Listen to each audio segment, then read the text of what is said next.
We've already touched quite a bit on Khashoggi and the recent incident, how we deem or view Saudi and the UAE as potential allies in the United States, and that's what I'd like to focus on. One of my impressions of the Khashoggi case is, why did Saudi feel that it was okay to commit such an overt act, and potentially with the assistance of the United Arab Emirates? And this could come down, in fact, to a recent incident that has been publicised quite well so far, of an act of piracy against a US yacht in international waters. And that is a case that happened on the 4th of March this year. A princess of Dubai, a daughter of the ruler of Dubai, Sheikh Latifa, decided that she wanted to escape what she described as torture and abuse that she had suffered at the hands of her father for years. She enlisted the assistance of a US citizen to leave the country. He hired a yacht, or purchased a yacht actually, and went to the coast of Oman, where he met her to assist her to leave the country. Now, he didn't enter their waters. He was on a US flagged yacht headed to India with the assistance of a Finnish woman who was a friend of the princess and 3 Filipino yacht crew. Approaching India, having committed no crime whatsoever, 5 military warships approached, attacked, commandeered and assaulted those on board. Following the assault, the passengers on board were taken back to the UAE against their will and without communication. We were notified of the incident, and we contacted the Indian Coast Guard and the US Coast Guard and received no response. 2 weeks later, we still hadn't heard anything, and these people had been brought back to the UAE against their will with the US flagged yacht. They were kept there for 2 weeks. During this time, we reported it to all of the appropriate crime agencies and the FBI, who have opened an investigation. In that time, the American citizen and others were kept in solitary confinement. They were forced to make confessions against their will on video. They were told that they would be chopped into little pieces and discarded in the desert. It was only once we raised it to the international press and that the case was actually published, did the UAE finally release these people. The American citizen was placed back on his yacht from the UAE and allowed to leave. Now, during this time, obviously, we had great concerns that his yacht would be sunk because the UAE had shown such a disregard for international law, for protocols, for the United Nations Convention against torture and human rights violations. We had every reason to believe that these people would be attacked again at sea, perhaps disappeared again, but this time with a better excuse. Now, I think that the attack on this yacht was ill thought through, that the UAE thought that they could get away with it, that the UAE felt that the US would not care about an attack on their yacht. And when I talk about an attack on the yacht, I am talking a very violent attack that has caused the American citizen to have to have CAT scans and ongoing treatment where he remains in the UK at this time. There were bodies piled up on each other on the yacht, and serious head injuries to unarmed passengers. And in this attack, the UAE actually enlisted the assistance of our ally, India. Reportedly over a telephone call between Sheikh Mohammed and Modi, it was done as a favour. Now, India has not responded to requests for information on their involvement in the attack. However, their intelligence department has said that they confirmed that they did assist and that it was in the interests of India to support their allies, the UAE. However, in attacking a US yacht without even discussing it with the US, without contacting the FBI or their agents in America for permission to board this yacht, they disregarded their alliance with the US in favour of an alliance with the UAE. In return for this favour, we can see quite blatantly that the UAE has agreed to several extraditions to India that had been on hold within days of this attack, these extraditions were approved. The Federal Bureau of Investigation in Florida has opened this case, and we have spent a substantial amount of time with them, providing them evidence of the attack. The issue here is that if the UAE is allowed to commit such rogue acts against the US, how can they actually be considered an ally? Further, if the United States does not issue some sort of discipline against them, this sort of behavior is going to escalate, and we are potentially going to see another Khashoggi from the UAE. It's very important, as George touched on earlier, to set boundaries, whether they're children or allies. Now, what we can see, furthermore, is that the UAE doesn't stop with an attack like this. This is just an extreme example of what we have seen over the past 10 years. In another case, Sheikh Latifa's sister was kidnapped from British soil in England off the streets. Kidnapping investigation was opened, but she was commandeered. She was taken illegally on a plane to France and back to the UAE and has not been heard of since. I think we haven't seen the government of the United States or the United Kingdom stand up to the United Arab Emirates and tell them that this is not okay. And the same goes for Saudi Arabia and other Gulf nations. We're seeing a consistent abuse of our citizens in many different ways, and we're seeing an increase of influence into politics and media in both the United Kingdom, the United States, and our allies. Over the past 10 years, we have dealt with in excess of 10,000 cases, mostly of foreign nationals who have been legally abused, subject to human rights violations, torture, forced confessions, arbitrary detentions. And we have even seen a death in custody, allegedly due to, and with 3 witnesses, due to police brutality. When the United Kingdom courts requested the CCTV to rule out this behaviour, the UAE denied that request, and yet we continued with our alliance. The same can be said for America, where we have seen a number of citizens forcibly detained in the UAE, and the US has turned a blind eye very much to this. They have not got involved when we have raised these situations to the embassies. They say that we cannot get involved in a foreign legal system. Well, we can. And we do, and we have now seen the United Kingdom stand up for Matthew Hedges, who you might have heard of. He is a British academic who went to conduct some research and was accused of espionage. And this isn't the first case where we've seen a foreign national accused of espionage simply for asking questions, for reporting something that the government might consider sensitive or defamatory. In many cases, there have been complete misunderstandings. We've seen hobbyists who take photos of aeroplanes for aviation interests, and they've been accused, again, of spying. And in all of these cases, they have been detained without charge, without evidence, simply because someone has pointed the finger, and that is enough to hold them. In the case of the plane spotters, they were released 5 months later after solitary confinement, but only once the international press spotlit the issue.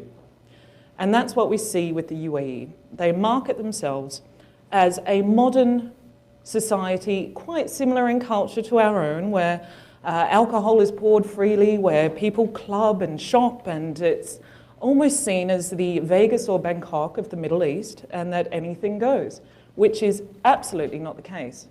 Any one of us right now, if we enter Dubai, would 100% be in violation of one of their laws there. And it would only be out of sheer luck that you weren't arrested, that you weren't charged, and that you weren't sent to solitary confinement. Even being here at this very conference would be considered potentially an arrestable offence, very similar to the case of Matthew Hedges, simply for talking about these issues. Because there is no freedom of press, there is no freedom of speech. And this doesn't just extend to foreign nationals, it extends to their own citizens too, where Emiratis themselves, human rights activists and lawyers, politicians, anyone who wants to see change in the legal system, improvement, an end to corruption, Any of these reasons is enough to jail someone for life. And we've seen that recently in the case of Ahmed Mansour, who was a prominent human rights activist. He's been sentenced to in excess of 7 years in prison. He's been constantly harassed by the government, and we've also seen people be threatened that they could be jailed for talking about bad weather or a plane crash, a plane incident, because it's defamatory to the government. It doesn't promote their airline in a good light. So even retweeting an existing news story, let's say that the Khashoggi case had implications that the UAE was involved, and you retweeted a story from CNN, that's a crime in the UAE. And the US government is not doing enough to warn citizens or to pressure the UAE to make changes to make people safe. We have an increasing amount of publicity and marketing from the governments themselves. They very much act as businesses. We have an increasing amount of marketing to the US to invest in the Emirates, to invest in business, to invest in offshore structures, in free trade zones.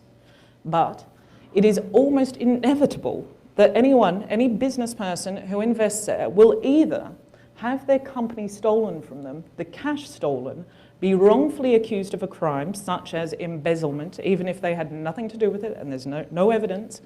The local partner, or perhaps some member of the authorities, has actually taken the money out.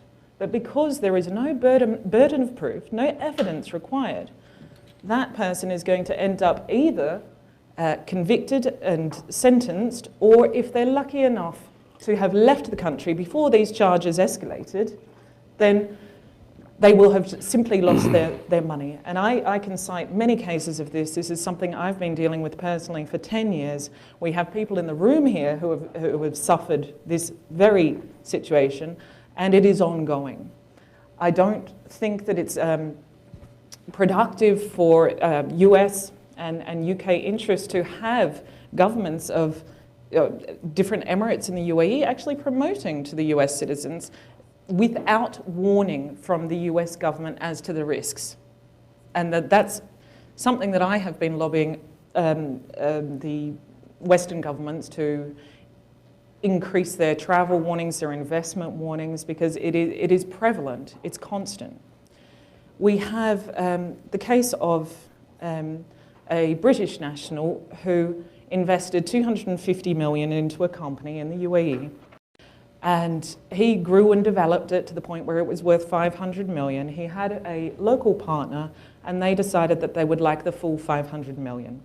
So they used Baker McKenzie law firm, the CEO of which is Mr. Sorry, I forget that for the moment, but Habib al-Mullah. He's also the head of the DIFC, which is the International Arbitration Centre, actually, in the UAE.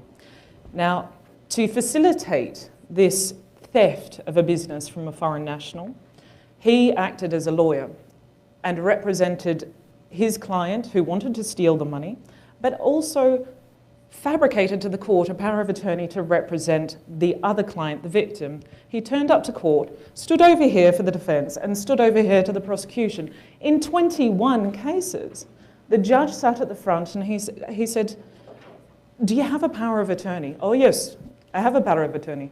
"Can I see it?" "Not really, no." And the judge still allowed it to go ahead. Why? Because Habib al-Mullah is the right-hand man. He is friends with the ruler of Dubai, and he yields a lot of influence. There's something in the UAE called wasta, and that means the ability to influence locally within politics, within the judicial system, and he was able to get away with this. So he stole this person's entire business and then put him on the Interpol database. Now, Interpol is probably one of the most spotlit issues in the Middle East at the moment. That's Saudi, that's Qatar, that's the UAE. We talk about investing 20 million into lobby groups in the US. What we don't talk about so much is the fact that the UAE has donated 50 million to Interpol. Interpol is a crime organization that is glorified in movies that we respect. We think that they are there to assist us and to prevent terrorism. but it seems they're for sale. Yes, 50 million to Interpol, and that represents 50% of the donations that Interpol received. 50%, and the other 50% of the donations were made up of the other 180 member countries. So we're talking complete ownership, really, of the Interpol crime organization. Another 10 million came in from Qatar. Now, with this rising contribution to Interpol, we are seeing a rising number of Interpol abuse cases. And when I say Interpol abuse, this is usually stemming from Gulf nations, or as has been reported, China, Russia, Egypt, for the purpose of reporting bloggers and journalists, people with opposing views to the government. However, in the Gulf region, it goes a little bit further. It's used by the private sector. So we see banks like HSBC, and I just received a client a few days ago. He's been arrested in some Ukraine, and he's complaining about the prison conditions. But he's been arrested in the Ukraine on the basis of a fake, false Interpol report from the UAE, from HSBC, ultimately for an alleged debt of 25,000 euros. 25,000 euros of which he'd paid 10 years ago. So it's banks abusing the system because they can. We have so many cases at the moment of banks literally 15,000, 30,000 debts, and people are getting arrested. They're getting detained for 6 weeks. They're undergoing extradition proceedings. We have someone in Mallorca right now. We had several in Germany, Italy, and other European countries last year. Ultimately, the ones that are related to bank debt, they are removed, and they're removed not so promptly. It can take up to 9 months. Interpol's not a fast processor. So during that time, they're facing extradition proceedings. They're usually losing their employment and suffering extortionate legal fees, really, to defend against an extradition. Aside from that, we're seeing commercial relationships where business investors and partners are looking to extort each other, or where a local partner usually is looking to extort another party. They put them on Interpol and they say, give me money and I'll remove the report. So this is just how insane Interpol is going. Al Jazeera has done some serious investigative reports, but we're not seeing any change. I talk to Interpol all the time. They read my articles all the time about this Interpol abuse. They know it's going on, but they seem incapable of doing anything about it, and currently they're immune to any legal action against them. So this Interpol and extradition abuse needs to stop. We have a number of American citizens on Interpol at the moment, and America isn't even taking them seriously. If I enter a border in America and I'm on Interpol, authorities simply notify you and say, you seem to have a problem with the UAE, but don't worry about it, and they let you in. So this is, I mean, the Interpol organization has lost so much credibility. However, it shows just what the UAE can do to American citizens, how they can abuse them. And it's something that I think that the US really needs to keep a close eye on. I don't think that we should be allowing Interpol to have so much power if it's being sold to the Middle East, if it's being sold to Qatar and the UAE primarily. I think we would have to reduce the amount of dependency that we have on the organization. Previously, they were sponsored by Philip Morris in the private sector, but that became controversial, so now they're taking cash from Middle Eastern countries. What else? Yes. I mean, the corruption in the UAE has been a problem for a long time, and so much so that the UAE actually instructed a German organisation to assist them in anti-corruption, but it turns out that that was just for media. And as soon as the media reported that they were doing something about corruption, they withdrew the organisation from their charter. So the UAE is currently marketing heavily to tourists, heavily to investors, luring them in, and then arresting them, forcing them to confess, arbitrarily detaining them, subjecting them to human rights violations and torture. There have been several torture cases against the UAE, one of them settled in America, and we have several open investigations at the United Nations. Now, the United Nations the UAE is a signatory to the United Nations, but they are currently ignoring all requests from the UN, and that includes responding to this attack on the US yacht. It includes torture allegations.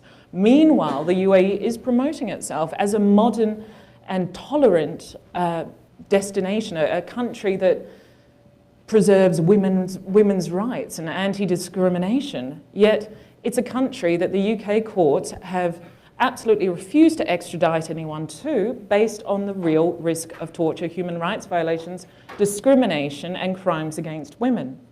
Now clearly, when we talk about the Latifa case and her disappearance from the US yacht, this came down to the UAE imposing their view of Sharia law. When the US citizen was in detention for those 2 weeks before he was finally released, he was told that he had not violated any Emirates laws, that he had violated Sharia law in that the 32-year-old princess was not married and thus was owned by her father, and that it violated Sharia law in that he helped her try to escape her father. Now, to me, that says that the UAE is willing to act upon Sharia law against a US yacht. If this act was done by a private individual, then it would be considered a jihadist act of war against America.